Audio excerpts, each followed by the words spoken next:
Everybody, and we are officially ready to close out the month of March with this week's edition of the Railsplitter Athletics Report. A lot to talk about. LMU men's basketball team closes out the 2012-2013 season. LMU baseball and softball in full swing. Finally, some decent conditions out there for golf, both away and here at home. And, of course, the LMU tennis teams were in action and both doing quite well, I might add. We're also going to talk soccer today as Helio Dana joins us in studio. He'll be our second guest of the show, and we'll be talking about some of the signees for the upcoming 2013 fall season, as well as some issues on the upcoming spring schedule, which they may have some indoor soccer tournaments that they'll be playing, and we'll be talking about that. Travis Muncy will be our first guest tonight. And we'll be talking about the Lady Railsplitter golf team and their hot start in 2013, as well as the men's golf team. Stay with us. We've got a lot to talk about right here on this week's edition of the Railsplitter Athletics Report. Sigmund Communications is your local radio and television stations bringing your local information, local news, and the best music from yesterday and today. Sigmund Communications was established in 1987 on the campus of Lincoln Memorial University. Since then, we have been involved in community events and other projects. Sigmund Communications is not only your local radio and television stations, but we are a learning facility aimed at educating students in the field of broadcast communications. Sigmund Communications, not just the great building with satellites that sits on the hill. We're now MediaStream, bringing home to you more and more improvements. As your hometown team, we're dedicated to bringing our friends and neighbors more service upgrades than ever before. Always available 24/7 customer service and technical support. 30-day money-back guarantee on services. Improved bundles that will save you money. Get ready to do more of the things you love with the people you love and with savings you'll love. Call 1-800-392-2662 for details. MediaStream, bringing it home to you. Bringing it home to you. Since 1973, DeRoyal has been a leader and an innovator in manufacturing products for the healthcare industry. DeRoyal supplies more than 20,000 products and product lines such as acute care, orthopedics, wound care, and trauma. DeRoyal is proud to be the largest supplier of orthopedic soft goods to clinics and hospitals in the nation. Since its start in Tazewell, Tennessee, DeRoyal has grown to open factories in over 29 locations worldwide and employs over 2,000 people. DeRoyal, a name you can trust and an employer you can count on. Looking for efficient, compassionate, and comprehensive health care for you and your family? Visit University Medical Clinic. All providers are faculty members of LMU's DeBus College of Osteopathic Medicine and are board certified in their specialty. Multiple specialties available including family medicine, pediatrics, OBGYN, and osteopathic manipulative medicine, with locations in Harrogate, Tazewell, and New Tazewell, and most insurance plans accepted. University Medical Clinic is here to serve you. Call 423-869-7193 for an appointment. University Medical Clinic. Well, we've had some decent weather conditions outside here recently, and that's allowed some of the outdoor teams to get cranked up. So let's go back to last Friday afternoon. The Lincoln Memorial University baseball team hosted a slugfest with the Wolves of Newberry College and emerged a 2-1 victor in South Atlantic Conference play for the series. Friday evening, LMU was able to pound out a 20-9 win over Newberry, only to fall in Saturday's first game 24-4. As fate would have it, the Railsplitters were able to battle to an 11-6 victory in the rubber match. Since that time, the Railsplitters have split a doubleheader with the University of Virginia Wise on Wednesday, winning 8-7 in the first game and falling in the nightcap 10-5 to move to 13-15 overall, while remaining a game above 500 in league play at 8-7. This weekend, the LMU men travel to Brevard, North Carolina to take on the Tornadoes of Brevard College in a 3-game conference series. Friday's action gets underway at 3 p.m. with a single 9-inning game, while Saturday's doubleheader is slated for a 1 o'clock start. And turning to softball, the LMU softball team last week, well, they hosted the Tornadoes of Brevard College in a 2-game conference series that got underway on Saturday at Dorothy Neely Field. In the opening game of the afternoon, Natalie Layden and the Lady Railsplitters hacked out a 4-2 win over BC, but fell in the second game 6-4 in 8 innings. On Wednesday afternoon, the LMU women traveled to Greenville, Tennessee to take on the Pioneers of Tusculum College and were swept in league action for the first time this season. LMU had the lead in both of Wednesday's games in the late innings, only to see the Pioneers come from behind to capture a 13-5 and a 9-8 win. Now 2-13 overall and 3-5. I'm sorry, that should be a much greater win record than that. That's my mistake because I typed that in. I think they're actually a lot better than that. This weekend, the Lady Railsplitters travel to Salisbury, North Carolina to play a 2-game set with the Indians of Catawba College. Saturday's opening game is set to get underway at 1 o'clock on the Catawba campus. And joining us this week in studio, Travis Muncie of the Lincoln Memorial University golf teams. Coach, let's talk about this great weather we've been having. It's been good here in the last week, although you've been playing all over the place. You played most recently in the Pinehurst Challenge. I'm talking about your women's team. Captured a fifth-place finish in that, and that was, as I understand it, your sixth top 5 finish of the spring season. Yeah, we got off to another good start after round 1. After one of our players had to withdraw for an injury, we lost her during the first round. She had to quit on like 16. I mean, she was close to finishing, but was struggling. But we pulled her before it got any worse. So we finished the day at the Pinehurst Challenge in a tie for third, 1 shot out of second and 4 out of first. So we felt it was in a good spot. We go out the second day, Brandy Van Etten, which she wasn't. We had to pull her for an injury. Couldn't play the second day. Went in with just 4 players, which was psychologically a little bit with the team, and didn't play as well as we should have. Captured 5th, which was still a good tournament for us. Week prior to this tournament, you traveled down to Carrollton, Georgia, home of West Georgia, former Gulf South Conference sister team with us when we were in the days of the GSC. Captured a second-place finish in that tournament, and some pretty strong teams in that tournament, although there were only 5 teams. There was only 5 teams. There was more teams than that, though, but they didn't have enough players, so if you don't have 4, you can't be counted as a team. Like Clayton State was there. They only had 3. There's a couple other teams that were there that just had 2 to 3 players. So it was a good field. West Georgia's always a good team. UNC Pembroke, which is a great team.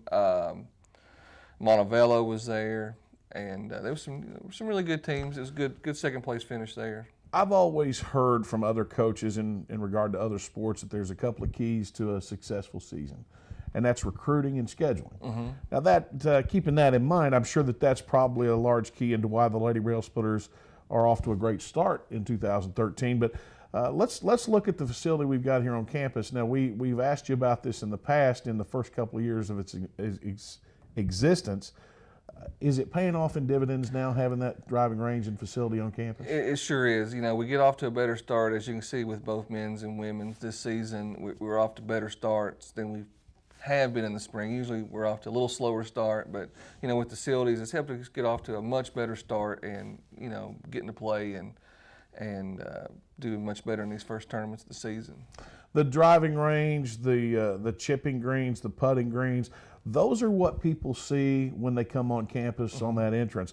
But there's a kind of a hidden jewel over there that a lot of people don't know about, and that's the indoor facility. Yeah, the indoor facility, which has got a lot of use in the past few months.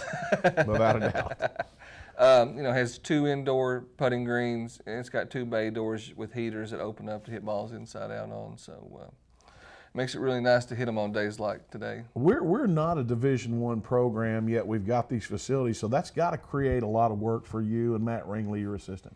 Yeah, it does. It's it's a round-the-clock job now. Just keeping up with the driving range, maintaining it, 2 teams. It's a full time keeping up, but we love it, and the kids love it, and we get a lot of help from them. So it's not as bad as it seems. I know we've got an administration that's very particular about the appearance and the surfaces out there. So, folks, you gotta understand, it's not about just going out there and saying, "Hey, the driving range is open today."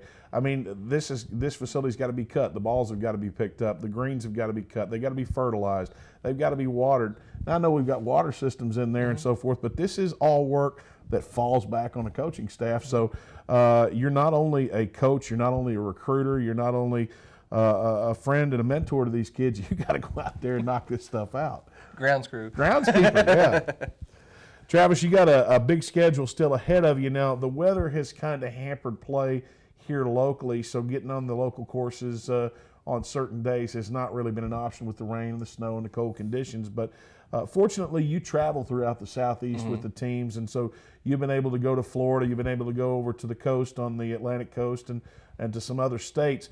Where do you see this team, and I'm talking about the women right now and the men, in terms of their progress and preparation for the upcoming SAC championships? Well, I'm really excited about both men's and women's going into the conference championship. The women are playing really well. The men are playing real well. They just won their last tournament up at Tusculum, and we got 5 guys playing really strong, led by the senior Jamie Chapman, and, you have Braden Gallion and Rand Wasson, a sophomore that's really picked it up here towards the end of the beginning of the season, and led by 2 freshmen also. We got Garrett Metz and Connor Froning, which we're a very, very young team for the men, which is very exciting. And the women, on the other hand, are led by the veterans, Brittany McCowan, Whitney Ball, Desta Coker, seniors graduating this year. So it's very exciting. Got an experienced team with the women, but yet a young team playing well with the men. Now, with other sports, you go out and you recruit by virtue of what you see these individuals doing in maybe local newspapers or on news clips, or maybe you hear other coaches talking about them. How do you recruit golfers? Because it seems like kids can get significantly better from this age to that age, depending upon their dedication to the sport. Well, it's amazing where you can see a kid come in and get better from when he stepped on to LMU till he graduates. It's what they want to put into the game, and most of it's word of mouth, recruiting services, other pros I know. It's just one of those touch and go things where somebody, words from friends that are on the team.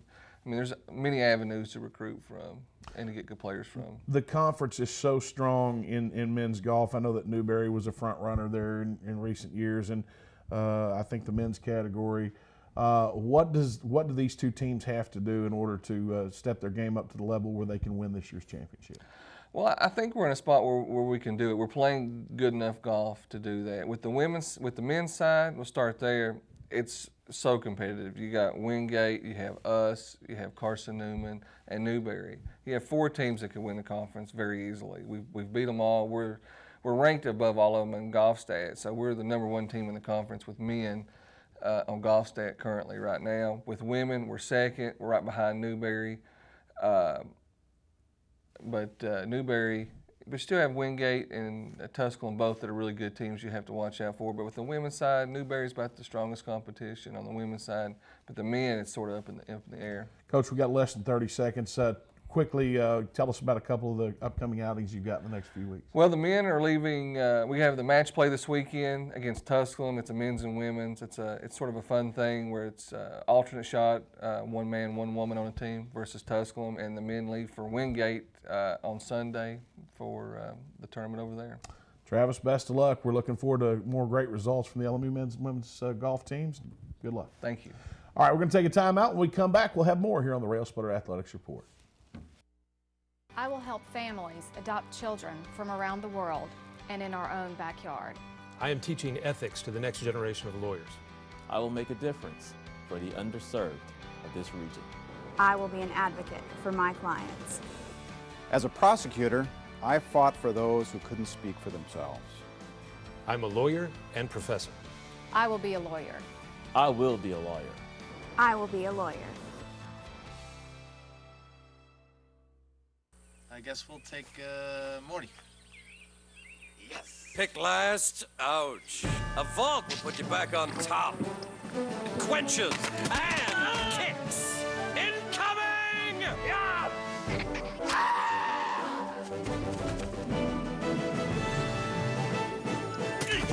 You're a super soda mercenary. Vault. Drinks like a soda, kicks like an energy drink. Get to it! History comes alive at the Abraham Lincoln Library and Museum on the campus of Lincoln Memorial University in Harrogate, Tennessee. Located 60 miles north of Knoxville and 5 minutes from the entrance of Cumberland Gap National Historic Park, the museum is home of one of the largest privately held Lincoln collections in the country. A place to learn and play. My museum includes interactive exhibits as well as special events and educational programs. For more information, go to www.lmunet.edu. We represent the Coke brand. We would like to sue Coca-Cola Zero. Would you say that we have a case? For what? For taste infringement. We want to just sue them back to the Stone Age to send a message that they're tampering with really the flagship of the company. It's one company. It's like you suing yourself. Yeah. But they're on a different part of our floor. Da, da, da, da, da. Welcome back to the show. Let's go back to some sports from last weekend. In basketball from the weekend, Josh Schertz of the Railsplitters advanced to the program's third consecutive appearance in the NCAA Southeast Region Tournament, this year as the number 2 seed in that event.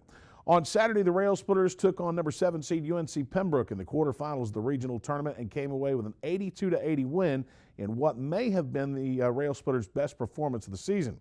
In Sunday's semifinal round matchup, the number 2 seed Railsplitters squared off against number 3 seed Barton College. The Bulldogs have been led this season by the play of senior point guard Gerald Boston, and Saturday's game was no exception. Boston poured in 30 points, including a perfect 10 for 10 from the free throw line to lead Barton to a 76-61 upset of the number 13 nationally ranked Railsplitters in the region semifinal round. The loss ended the Railsplitters season at 25-6 while stopping LMU's run at the regional and national title for the second consecutive year in the second round of the NCAA men's basketball tournament. The Railsplitters end the season with a SAC regular season title, the second of the Schertz era, runners-up in the South Atlantic Conference tournament, and the program's third appearance in the NCAA tournament, as well as their second consecutive appearance in the region semifinals. Congratulations to Josh Schertz and the Railsplitters. And turning to women's tennis, despite the warmer temperatures and the more conducive playing conditions, the Lincoln Memorial University women's tennis team endured a 1-2 week last week. Plagued within the injury bug, the Lady Railsplitters suffered an 8-1 loss at the hands of the Knights from Bellarmine University and an 8-1 road loss to the Patriots of the University of the Cumberlands, and then captured an 8-1 win over the Bobcats of Lees-McRae College on Wednesday at home. Now 4-4 overall and still 2-1 in South Atlantic Conference play. The LMU women have snapped a 3-match losing streak and are set to hit the courts at home on Friday against Newberry before departing campus for more than a week for spring break. The Lady Railsplitters and Wolves are set to get underway at 2 p.m. on the LMU campus. And in men's tennis, last week the Lincoln Memorial University men battled to a 2-1 week record. On Sunday, the Railsplitters traveled to Louisville, Kentucky and lost a narrow 5-4 decision to the Knights of Bellarmine University. On Tuesday, however, the Railsplitters bounced back with a 5-2 victory when they traveled over to nearby Williamsburg, Kentucky, and knocked off the Patriots of the University of the Cumberlands by a 5-2 margin in non-conference play. Then on Wednesday, the LMU men punished the Bobcats of Lees-McRae College with a 9-0 regional win to improve to 6-3 overall while remaining 3-0 in league play. This Friday, the SAC schedule resumes when LMU plays its final match before the upcoming spring break by hosting the Wolves of Newberry at the LMU Tennis Complex. Match time is set for 2 p.m.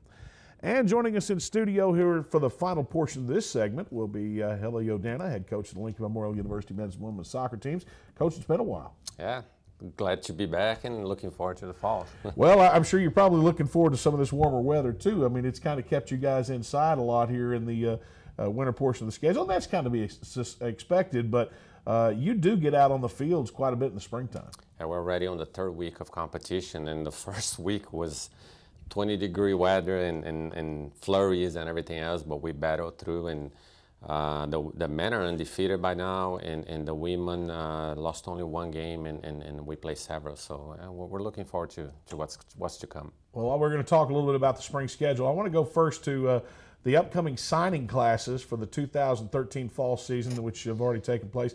And we'll start with men's soccer here, Coach. Zach Jacobson joins you, and tell us a little bit about this young man. Yeah, we needed a keeper to come in this year, and this young man will be a perfect setup. You know, we have a quote-unquote starter coming back, and this will be a perfect guy to, within the next year or so, to take the reins. All right, moving right along. Nick Bogeman, I think is how you pronounce that? Right. I mean, sometimes in any given generation, you pick a jewel, so to speak, and pick a project, and this is definitely one, a lefty and good size, and pretty skilled kid. I think he'll do well in the long run. And Keegan Sanders. Yeah, this is one of these guys that will make every practice a battle, because this is a hard worker and kid that will probably take a while to get used to college, but we'll make every practice competitive. Now, is he an offensive player or defender? He's a midfielder. All right. Moving right along, Jordan Dooley joins the program next year. Yeah, he'll have a good shot to contribute right away. He's a defender and a good outside left foot, so we might see some good things already. And Johnny Bracewell.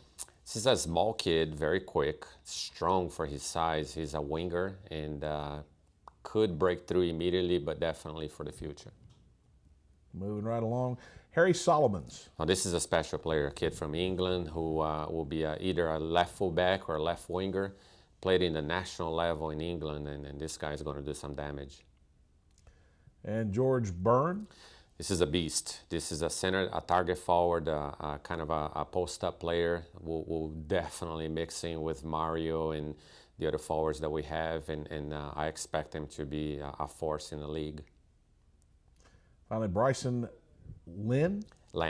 He's a technical kid, a lefty midfielder. He probably will have to get a little stronger at first, but he's good enough to play in our level. I'm not even going to attempt that one. Asani Igulu, he's an American citizen, but he was born in Africa, and a winger, very, very pacey and fast. Will be most likely outside mid or outside forward, and he'll do well. Alexandre yeah, Leo? we'll call him Alex. Okay. Good, excellent player. You know, our typical Brazilian caliber of midfielder, poised to come in and be a top player in the league. And turning to women's soccer, Christina Joseph joins the program. Now, this is a special, special player. She's a midfielder from Florida, and she will create goals, but not by scoring. She'll be the one that will get assists and the pass that leads to the pass that leads to the goal. Marissa Kiernan. Another one from Florida. Now, this is a pure goal scorer. She's already got 90 goals in her career, and she's not even done. You know, she's in the middle of the season right now. Michelle Hunter and Catherine Lundy. Michelle is a forward. She's from Canada and very strong. She's call it a target forward, I guess, but she can play outside forward as well. Will be excellent in our league. Catherine, she's a keeper. Will be another 5'11", 6-foot caliber keeper. So we've been blessed to have these tall keepers in the past few years. Coach, huge signing class for the men. I think kind of average in terms of the numbers you brought in for the women, but a lot of numbers for the men's program. Does chemistry or continuity to begin the season worry you at all? Yeah, I mean, obviously, anytime you bring a lot of guys, you got to settle in. But the men in particular, they're in a funny balance because we lost 12 players, but we are bringing most starters back. So it's not saying that nobody can come in and beat those starters, but it's an easier way to accommodate, so to speak. And there's 3 more still to be posted on the men's side, so we still got a couple of more announcements. But on the women's side, really, we have everybody back except for one, and we are bringing a couple more than that because we felt we needed to get more goals. And as you can tell by what I just said, these girls should translate in goals. All right, let's talk about the spring season. We got less than 2 minutes. Obviously, you're in the midst of that now. How much does this spring season benefit you for the upcoming fall schedule? Oh, a lot. You know, we set different goals for both programs. The women, the goal was, since everybody's back, you know, is to work on kinks, and our biggest kink is scoring. So we worked a lot on technique, we worked a lot on whatever tactics we could come up with to translate more in goals. It's early to tell. I think it's heading in the right direction. The men, you know, since I mentioned most of the starters are coming back, we really were trying to bridge the gap between the starters and the kids that are working themselves in the ladder. So a lot of those kids are getting more playing time in the spring because we're losing so many seniors. So benefit in that direction as well. Coach, the league is always so tough in men's and women's soccer. We've got less than a minute to go. I want to just go ahead and say now, if you're out there in the tri-state area, if you're out there and watching this on the internet and you have not seen college soccer, it's not, I mean, I'm telling you, it's excitement. I've always said it's about 89.5 minutes of frustration for me personally, followed by about 30 seconds of just pure adrenaline. When that goal's scored, it's one of the most exciting things that you'll ever see. And I know, Coach, that you're looking forward to the upcoming season. Yeah, it's an acquired taste, but I'm biased. Yes, I'm looking forward to it and hope people can come out and support us. Coach, good luck in the rest of your recruiting. Good luck in the spring season, and good luck in fall 2013. Thank you so much. All right, Helly O'Dana of the Lincoln Memorial University men's and women's soccer programs. Let's take this break, and we're back after this. Nestled at the foot of the Cumberland Gap, Lincoln Memorial University honors the vision and spirit of Abraham Lincoln. Lincoln's values are perfectly in sync with the modern educational experience at LMU. Our students find personal attention is a way of life and a way to success. If Lincoln Memorial University fits your vision of college, visit our website at lmunet.edu for more information. Sigmund Communications is your local radio and television stations bringing your local information, local news, and the best music from yesterday and today. Sigmund Communications was established in 1987 on the campus of Lincoln Memorial University. Since then, we have been involved in community events and other projects. Sigmund Communications is not only your local radio and television stations, but we are a learning facility aimed at educating students in the field of broadcast communications. Sigmund Communications, not just the great building with satellites that sits on the hill. We're now MediaStream, bringing home to you more and more improvements. As your hometown team, we're dedicated to bringing our friends and neighbors more service upgrades than ever before. Always available 24/7 customer service and technical support. 30-day money-back guarantee on services. Improved bundles that will save you money. Get ready to do more of the things you love with the people you love and with savings you'll love. Call 1-800-392-2662 for details. MediaStream, bringing it home to you. Bringing it home to you.